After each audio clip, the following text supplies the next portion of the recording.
Oui. Il y a une persécution fiscale quand on quitte la Sécu ensuite. Alors, je n'ai pas... transmission entre services, est-ce que... Vous parlez de contrôles fiscaux? Oui. Est-ce que, et votre question est, est-ce qu'on risque... la Sécu peut entraîner un contrôle fiscal ou est-ce que ça en entraîne souvent, d'après votre expérience? Il n'y a aucun rapport entre les caisses de sécurité sociale et les services fiscaux, sauf des déclarations qu'elles se font les unes aux autres, ce sont des documents officiels. Et en réalité, l'URSSAF peut déclencher des contrôles sociaux, c'est-à-dire les contrôler, les déclarations, etc. Mais au cours de ces 22 ou 23 années de combat, on n'a pas eu de cas où ces contrôles aient été liés à la décision de la personne de se libérer de la sécurité sociale. On a fait des enquêtes très sérieuses, hein, chaque fois que... Parce qu'il y a parfois des gens qui nous disent « Quand je me suis libéré, j'ai un contrôle URSSAF ».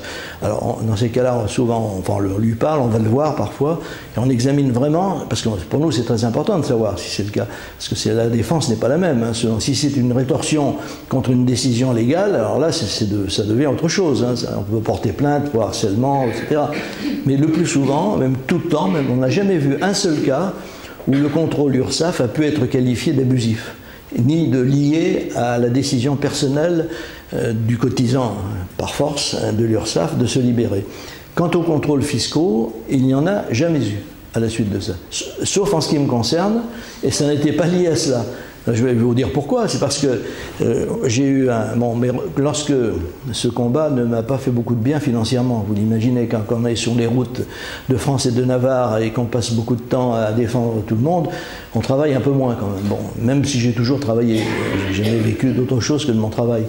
Et donc, à un moment, j'ai eu un contrôle fiscal. Bon, ce qui m'a un peu étonné, non pas sur le plan politique, parce que ça, j'étais étonné qu'il n'ait pas eu lieu plus tôt, mais il se trouve que ma situation fiscale était extrêmement claire et limpide. En plus, tous mes comptes étaient tenus par un expert comptable. Donc, enfin bref, le contrôle fiscal s'est déroulé. Il n'a strictement rien découvert. Alors ils ont eu un petit os à gratter quand même, parce qu'ils ont découvert que le loyer que je payais était un loyer à terme échu, et non pas à terme à venir, et non pas à terme échu. Alors sur une année, ils ont dit tiens, mais vous avez déduit un 4e loyer, trimestriel, alors que ce sont des loyers à terme à venir. Donc vous n'auriez pas dû le déduire. Je dis mais je suis tout à fait étonné et même surpris, parce que je n'ai déduit que 4 trimestres, je n'ai pas déduit 5 trimestres. Donc, et regardez toutes les années, vous verrez que c'est toujours 4 trimestres.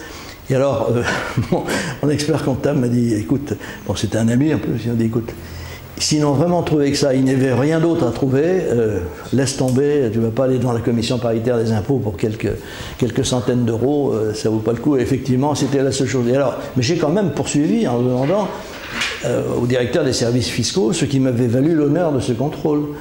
Alors il m'a dit, mais vous savez, c'est une raison extrêmement simple, nous avons constaté que votre revenu n'était pas à la hauteur de votre notoriété. Alors je lui ai dit, vous savez, si vous vous étiez renseigné, vous auriez su que ma notoriété n'était due qu'à des actions bénévoles. Donc ma notoriété ne m'apporte aucun argent. Bref, je dis ça parce que c'était plutôt drôle qu'autre chose, quoi. Enfin, cela dit, parmi tous ceux qui se sont libérés et qui ont fait appel à la défense que nous exerçons pour eux, il n'y a jamais eu de contrôle fiscal lié à cette décision. Il a pu y en avoir pour d'autres raisons, mais c'est curieusement, je m'attendais vraiment en commençant cette bataille à avoir beaucoup plus d'ennuis avec le fisc. On n'en a eu aucun. On a eu des ennuis avec les caisses de sécurité sociale, ça c'est sûr, mais pas avec le fisc.